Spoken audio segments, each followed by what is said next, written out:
চুয়াডাঙ্গার আমিরপুর রেলগেট। বিকালে এখানে ঘটে এক মর্মান্তিক দুর্ঘটনা। রূপসা এক্সপ্রেস ট্রেনের ধাক্কায় প্রাণ হারালেন 25 বছর বয়সী আমিনুর ইসলাম জীবন। স্থানীয়রা জানান, মহানন্দা ট্রেন পার হওয়ার সময় ডাউন লাইনে দাঁড়িয়েছিলেন তিনি। পেছন দিক থেকে আসা খুলনাগামী রূপসা এক্সপ্রেস ট্রেনটি হর্ন বাজালেও বুঝতে পারেননি আমিনুর।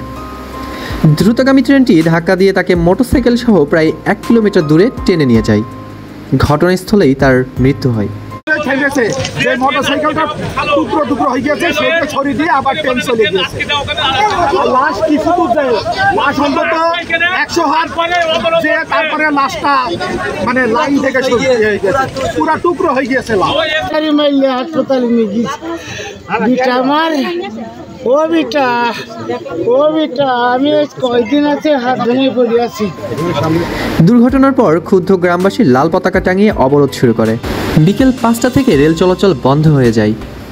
অবরোধে আটকে যায় কপোতাক্ষ এক্সপ্রেস ট্রেনটি। দীর্ঘ সময় ট্রেনে আটকা পড়েন যাত্রীরা। দুঃখজনক ঘটনা মেনে নিয়েও যাত্রীদের অনেকেই জানান ভোগান্তির কথা। যশোরের উদ্দেশ্যে রওনা হয়েছিলাম রাজশাহী থেকে কপোতাক্ষ এক্সপ্রেসে। প্রথমত আমরা দর্শনা ছেড়ে মোমিনপুরের কিছু দূরে আসার পরেই জানতে পারি যে রূপসাগামী একটা এক্সপ্রেস ট্রেন একজনকে মেরেছে।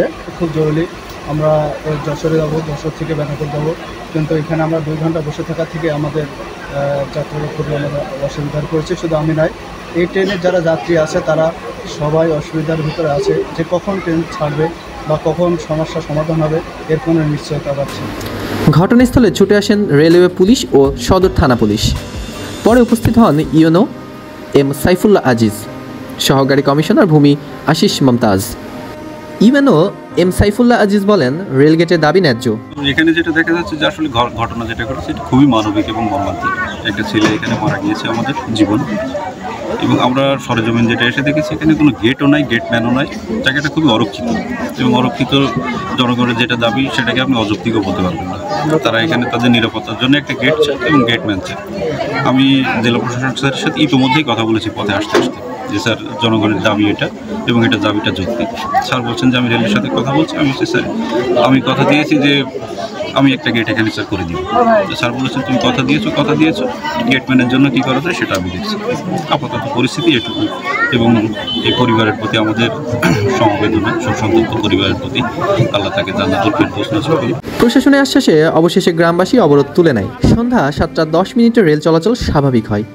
একটি প্রাণ হারিয়ে গ্রামবাসীর দীর্ঘদিনের রেলগেটের চাহিদা আরও জোরালো হলো। প্রশাসনের প্রতিশ্রুতি বাস্তবায়ন না হলে হয়তো আবার এমন দৃশ্য দেখতে হতে পারে, যার খেসারত দিতে হবে একটি প্রিয় জীবন দিয়ে। একটি রেলগেট, একটি সতর্কবার্তা হয়তো বাঁচিয়ে দিতে পারে একটি তরতাজা প্রাণ। নাজমুল ইসলাম, সময় সমীকরণ।